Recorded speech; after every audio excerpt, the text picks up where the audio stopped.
Assalamualaikum warahmatullahi wabarakatuh.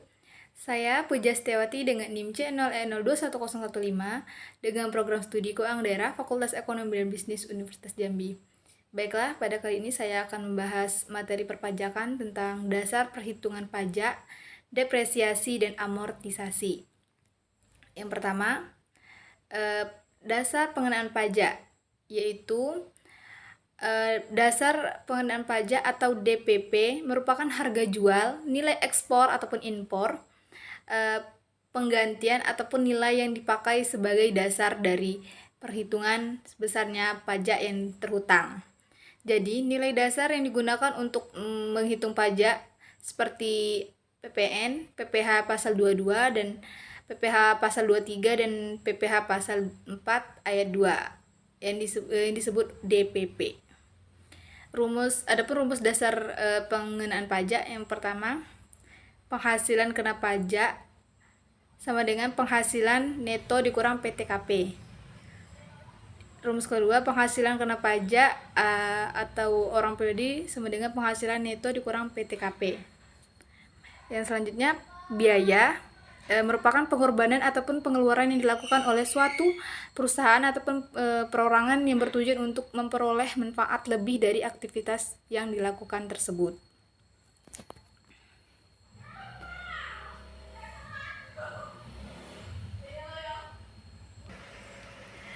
Biaya dapat bagi menjadi dua, yang pertama biaya yang dapat dikurangkan dari penghasilan neto, yaitu yang pertama biaya penelitian ataupun pengembangan perusahaan yang dilakukan di Indonesia. Yang kedua biaya beasiswa, magang ataupun pelatihan. Yang ketiga iuran kepada dana pensiun. Yang keempat kerugian karena penjualan ataupun pengalihan harta. Yang kelima kerugian selisih mata uang asing dan lain-lain.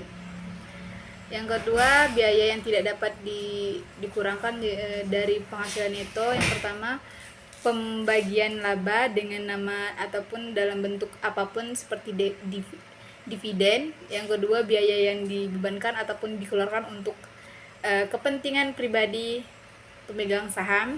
Yang ketiga, pembentukan ataupun pemupukan dana cadangan dengan syarat tertentu. Yang keempat, premi asuransi kesehatan ataupun asuransi kecelakaan ataupun asuransi jiwa. Selanjutnya, penghasilan kena pajak. Penghasilan yang dijadikan dasar dalam perhitungan PPh ataupun pajak penghasilan. Cara penghitung penghasilan kena pajak yang pertama menggunakan pembukuan.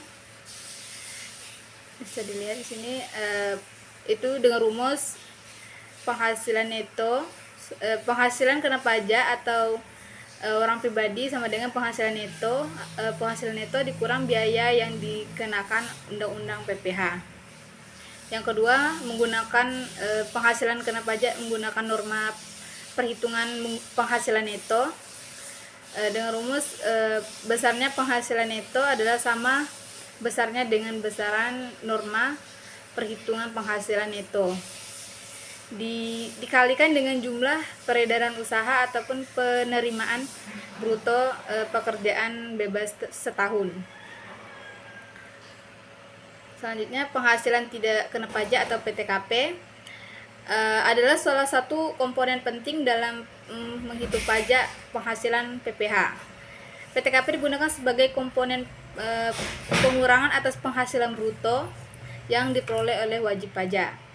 Adapun tarif PTKP yang pertama, penghasilan tidak kena pajak untuk diri wajib pribadi orang pribadi adalah sebesar 54 juta.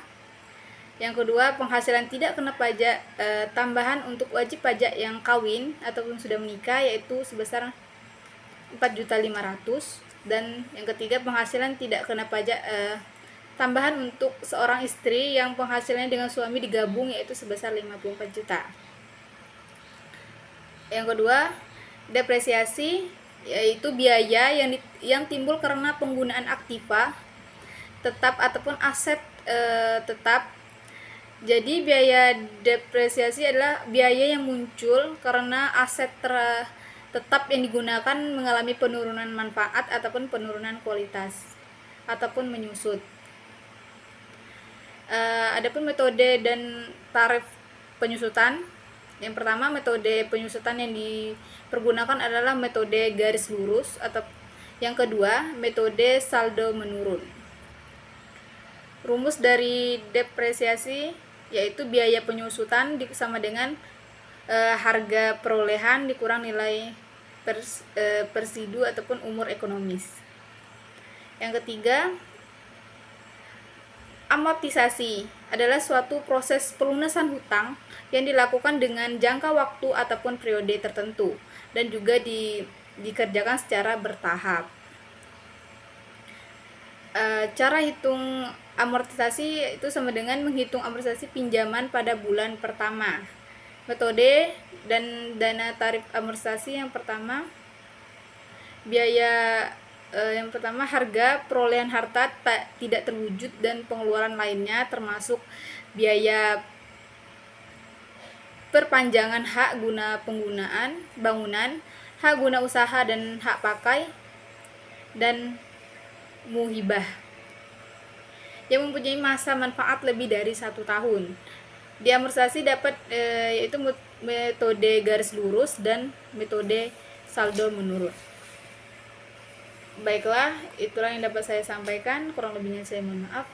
Saya akhiri. Wassalamualaikum warahmatullahi wabarakatuh.